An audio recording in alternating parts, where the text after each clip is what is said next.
Hello, everybody! It is 2 p.m. and it is Tuesday, and I, Mr. N, am back for more story awesomeness. That's right, I may have been on vacation yesterday, but I did not abandon you guys, for here I am, ready to continue the tale of Princess Pulverizer, Grilled Cheese, and Dragons. Now, you may remember where we left off on Thursday. A tiny knight named Lucas and his dragon companion named Dribble had come to attempt to rescue Princess Pulverizer from the tower and ended up getting themselves captured instead. So now all three of them are trapped in the ogre's tower. They're trying to figure out how to escape. So that is where we're going to pick up today. Chapter 8. Thump! Thump! The ogre's footsteps were closer now. Princess Pulverizer needed a plan. What would a knight do in a situation like this? He would probably use his sword and stab the ogre in the chest. But the princess didn't have a sword. All she had was her brains, her arms, and her legs. Whoosh! At that moment, the door to the tower flew open. The ogre was standing there, glowering at his prisoners. "Smelly!" he bellowed. "Stinky!"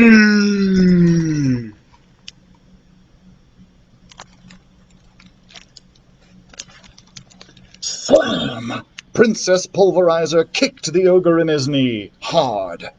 Bam! She kicked him in the other knee, even harder.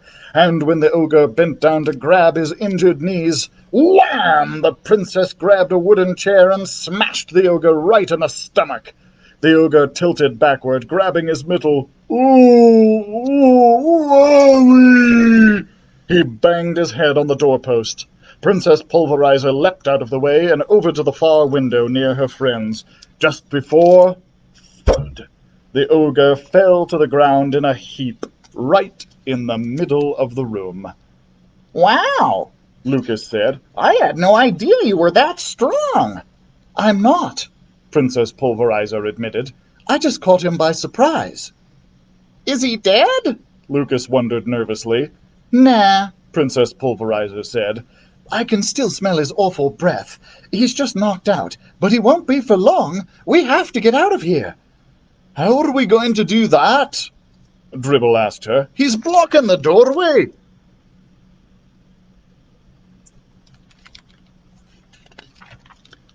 "Maybe we could climb over him," Lucas suggested. "He would feel us and wake up," Princess Pulverizer said. "Especially you, big guy," she added, pointing to Dribble. "It's not my fault I'm big," Dribble told her. "That's how dragons are supposed to be." "We're trapped," Lucas cried out. "Don't worry, I'll think of something," Princess Pulverizer said. "I always do. I thought of a way to get myself into the castle, didn't I?" "I wish you had thought of a way out," Dribble muttered under his dragon breath. He stared longingly out the window. "We're going to be stuck in here forever.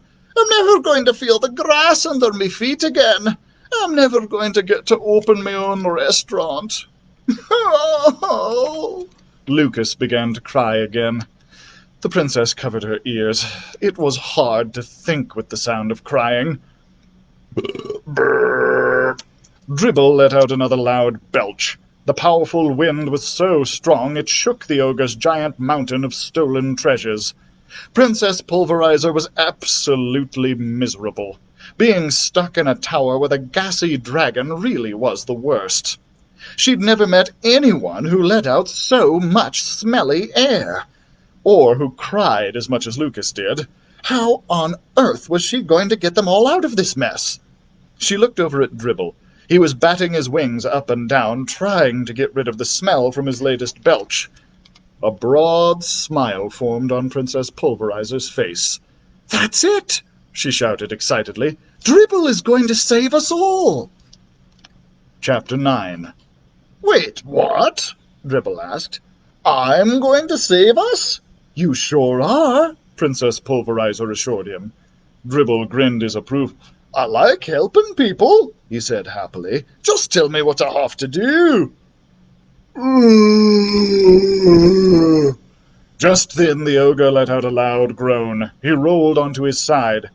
"He's waking up," Lucas sobbed. "He's going to be so mad. He'll lock us in here and throw away the key."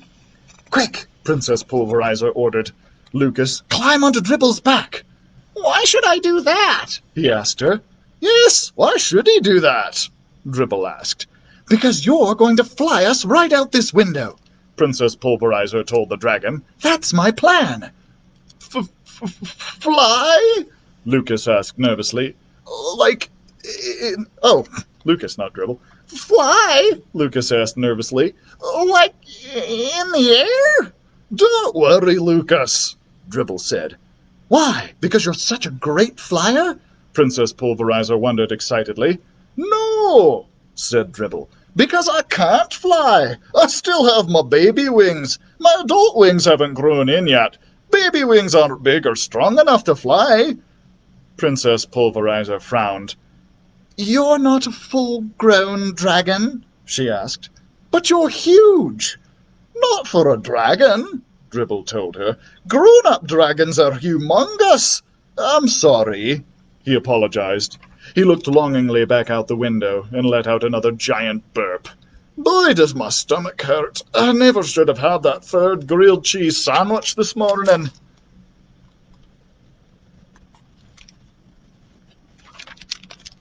Dribble's burp was so powerful it blew some of the ogre's treasures off the top of the mountain. Princess Pulverizer watched from her spot near the window as a shiny soup pot, carving knife, and tea kettle tumbled over the ogre's giant body, out the door, and right down the stairs. "That's it!" Princess Pulverizer shouted excitedly. "What's it?" Dribble and Lucas asked at the same time. "I've got a new plan," she told them. "A better plan." "Yay!" Dribble shouted. Lucas stopped crying immediately. "It hurt." At just that moment, the ogre began to stir again. "Owie!" "He's waking up!" Lucas cried out. "Burp!" Dribble let out a belch. It wasn't a big burp by dragon standards, but it was strong enough to blow a frying pan off the top of the garbage mountain. The pan fell and bonked the ogre on the head. "Nighty-night," the ogre groaned as he passed out again. He's not going to stay that way for long," Dribble told Princess Pulverizer. "If you've got a plan, now's a good time to put it in motion."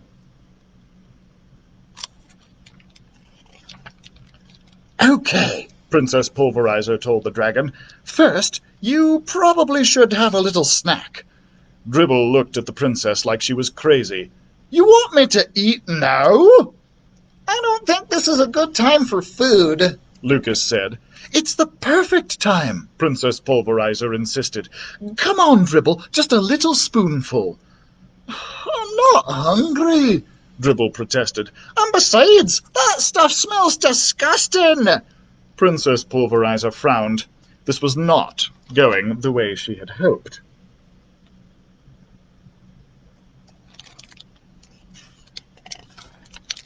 "Please, Dribble, open wide," the princess urged as she held the spoonful of vile stuff up to his mouth. "Here comes the chariot, bringing food to your tummy. Take a bite. Yummy, yum, yummy." Before Dribble even realized what was happening, Princess Pulverizer shoved a heaping spoonful of gooey gruel into his mouth. "What is this stuff?" Dribble asked, gagging. "It's the stuff that's going to save us," Princess Pulverizer told him, shoving another heaping spoonful into Dribble's mouth. "Over the teeth and over the gums. Look out, stomach, here it comes."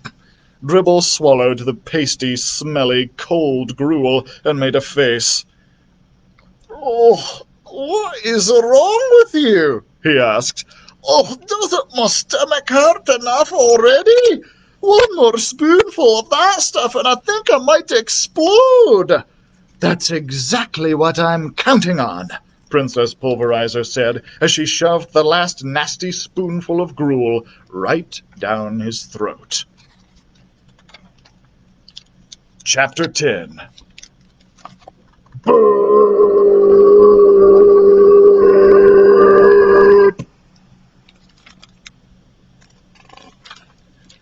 Princess Pulverizer smiled excitedly as Dribble let out a massive belch. She figured it had to be the loudest, windiest, smelliest burp in the history of the world, and it was exactly what they needed. Crash, clank, clunk, plunk! The sheer force of Dribble's giant burp suddenly toppled the ogre's pile of treasures. Cups, bottles, silverware, tea kettles, and other shiny stuff began raining down and buried the evil ogre. Then it began cascading down the stairs in a giant avalanche of junk. "What's happening?" the ogre shouted from beneath the giant pile of his precious stolen treasure. "Come on, you guys," Princess Pulverizer ordered. "We are getting out of here." "How?" Dribble asked her. "We're going sledding," Princess Pulverizer said. Dribble gave her a funny look. "How are we going to sled? There's no snow in here." Princess Pulverizer shook her head. "We don't need snow," she told him. "We are going to slide right over the ogre, down this mountain of junk, and out the front door." "I don't like sledding," Lucas said. "You can get hurt. One time I sledded right into a fence, and Princess Pulverizer did not have time to listen to Lucas's story. She had to get him moving. So she pushed him headfirst down the avalanche of junk. "Ah!" Lucas cried as he thumped his way over the ogre and down the stairs on his stomach. "Your turn, Dribble," Princess Pulverizer said. "Hurry!" Dribble didn't need a push, which was good since he was way too heavy for Princess Pulverizer to push anyway. The dragon just plopped down on his big green bottom and slid down the stairs along with the gushing river of garbage. Then it was Princess Pulverizer's turn. "Hey, you guys!" she called out as she slid her way to freedom. "Look out below!"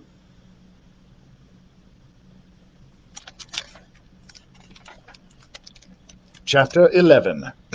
A few seconds later, the princess, the knight, and the dragon were all safely outside of the ogre's castle.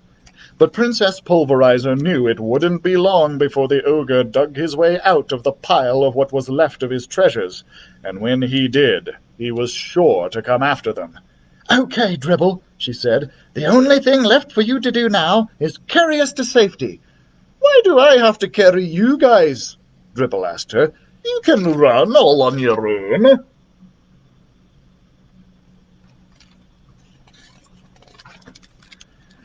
"Yes, we can," Princess Pulverizer agreed, "but Lucas and I only have 2 feet each. You have 4. You can move faster."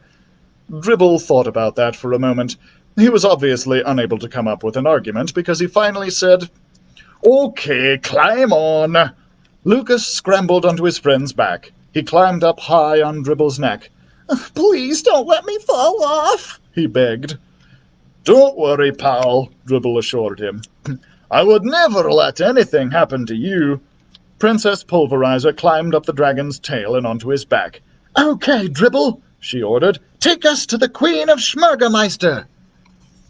It seemed to Princess Pulverizer that she and Lucas had been riding on Dribble's back for a very long time. She was tired, and hungry, and very, very cranky. To make matters worse, Dribble was still feeling pretty gassy. So not only was the ride bumpy, it was smelly too. "I sure could go for one of those grilled cheese sandwiches now," Princess Pulverizer grumbled. "I'm starving." "Don't complain," Dribble called back to her between huffs and puffs. "I'm the one doing all the work here. This is the longest road I've ever been on. Are you sure we're going in the right direction?" "The 2 women were definitely heading this way when I heard them talking about the Queen's jewels," Princess Pulverizer told him. "And they were definitely from Schmergermeister." "I see a palace!" Lucas shouted suddenly from his perch high atop Dribble's neck. "It's just up that big hill." "Oh, I can't climb another hill," Dribble groaned. "Sure you can," Princess Pulverizer said. "No, I can't," Dribble insisted. "My stomach hurts too badly. Oh, probably because someone fed me way too much gruel.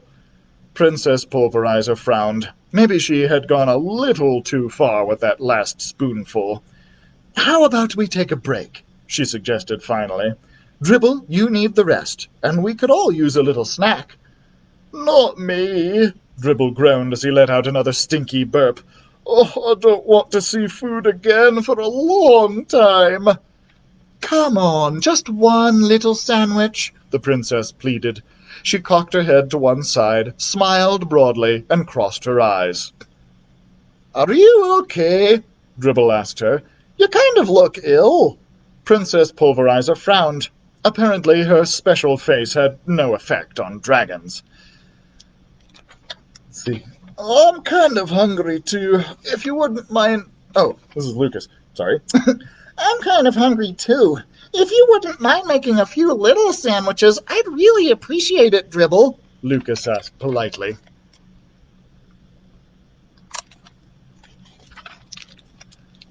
"Okay, pal, sure," Dribble said, "since you asked so nicely." Princess Pulverizer was amazed. All Lucas had to do to get what he wanted was ask politely. Wow! Who would have thought that would work? Princess Pulverizer said a little while later, as she took a big bite of her grilled cheese sandwich. "This tastes amazing!" "Dribble's the best dragon chef anywhere," Lucas said proudly. Princess Pulverizer laughed. "Well, he's probably the only dragon chef anywhere," she said. Dribble gave her a look. Princess Pulverizer frowned. The dragon sure was sensitive. "But that doesn't mean that your grilled cheese isn't delicious," she added quickly. "Thank you," Dribble replied. "Lucas, we're really lucky you brought cheese and bread with you," Princess Pulverizer continued. "That was good thinking. We all might have starved otherwise."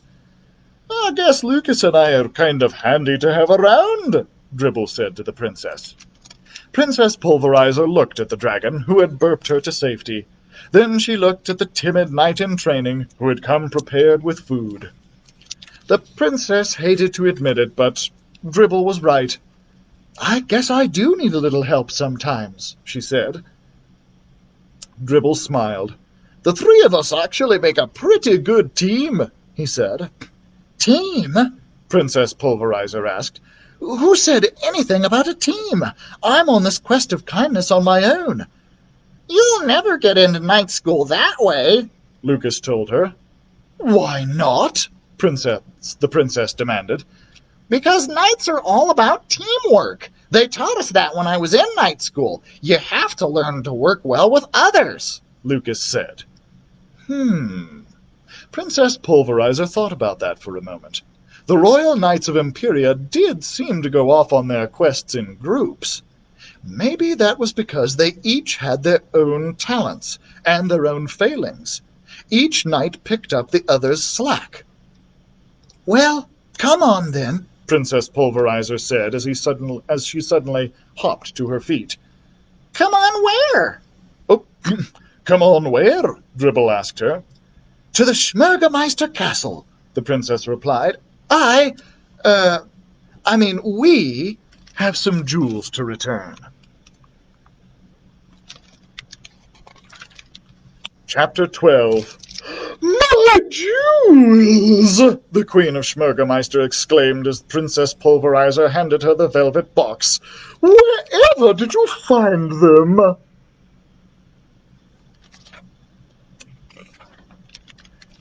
"In an ogre's castle," Princess Pulverizer replied. "I got myself captured so I could retrieve them for you." "You got yourself captured on purpose?" The Queen sounded very surprised. Princess Pulverizer nodded. "It was the only way. Dribble and Lucas got themselves captured, too. A good thing, because it took all three of us to get out of there." "That was very brave," the Queen said. Princess Pulverizer looked over at her friends.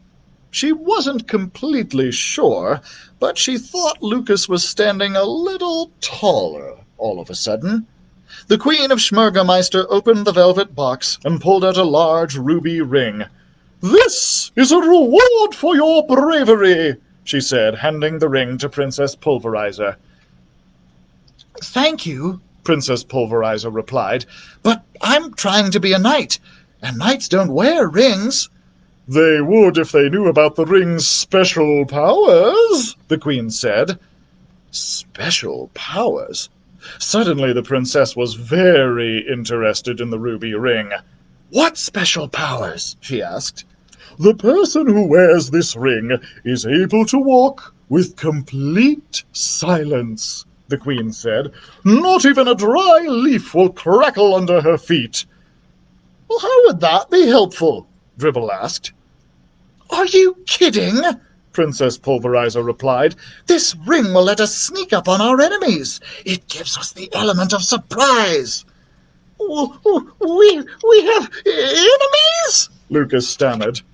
"Sure," Princess Pulverizer told him. "All knights have enemies." Lucas frowned nervously. "I suspect you will be able to defeat them," the Queen assured him. "You three are very powerful together." "The power of three," Princess Pulverizer smiled. "I like that." "Now, please take this ring as a token of my gratitude," the Queen of Schmergermeister told Princess Pulverizer. "I insist."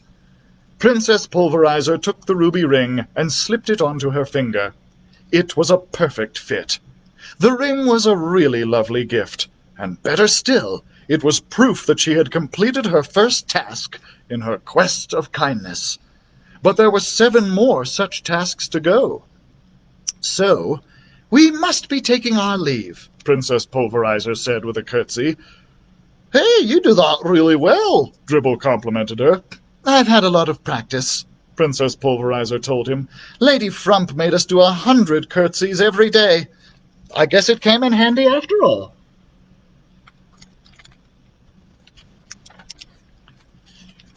"Can't we stay a little longer?" Lucas pleaded. "There are so many scary things out there in the world. I feel safer inside this castle." "You may stay as long as you like," the Queen told him. But Princess Pulverizer wasn't staying put. There was too much to do.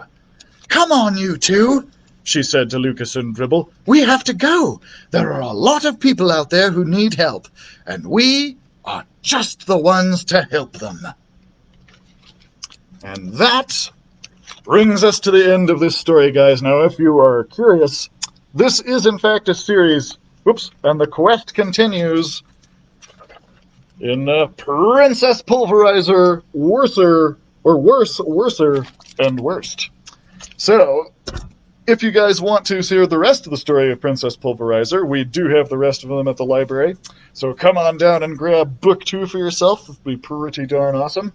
So I hope you enjoyed today, guys. If you did, be sure to tune in tomorrow when we will be starting up a new story.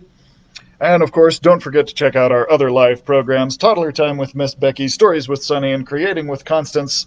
And I hope we'll see you soon, guys. Thank you so much. We'll see you tomorrow.